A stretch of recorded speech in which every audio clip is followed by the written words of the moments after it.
আপু আসলে রোমানিয়া কবে থেকে ফাইল জমা নেবে এই সম্পর্কে একটু জানতে চাচ্ছিলাম। আসসালামু আলাইকুম প্রিয় দর্শক, নতুন বছরের শুরুতে চলে এলাম ইউরোপ রিলেটেড আরেকটি ভিডিওতে। সকলকে সুস্বাগতম।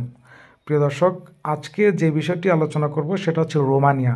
আমার গত ভিডিওতে আপনারা অনেকেই কমেন্ট করেছেন যে রোমানিয়ার ওয়ার্ক ভিসা বাংলাদেশ থেকে কবে জমা নেওয়া শুরু হবে।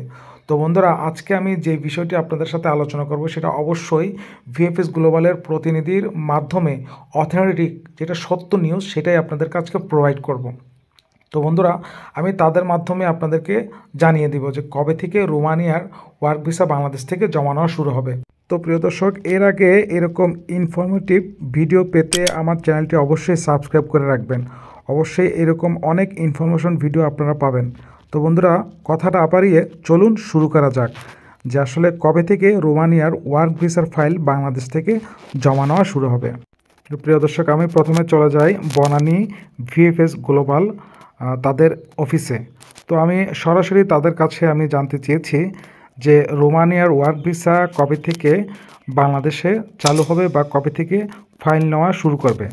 তো তারা আমাকে প্রথমে যে বিষয়টি ইনশিওর করেছে সেটা হচ্ছে এখন পর্যন্ত তারা জানে না যে কবে থেকে রোমানিয়ার ওয়ার্ক ভিসার ফাইল ভিএফএস গ্লোবালের মাধ্যমে জমা নেওয়া শুরু হবে। তবে আমি তাদের কাছে আরেকটি বিষয় জানতে চেয়েছি যে কবে নাগাদ আনুমানিক চালু হতে পারে।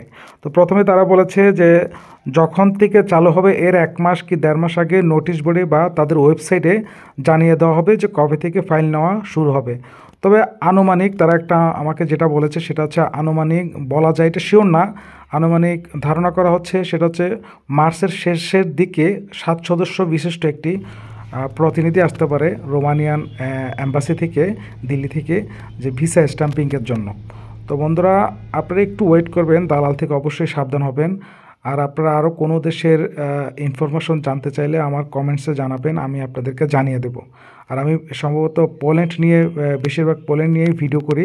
পোল্যান্ড নিয়ে যদি কোনো তথ্য আপনাদের জানতে ইচ্ছে হয় অবশ্যই আমাকে হোয়াটসঅ্যাপে নক করবেন।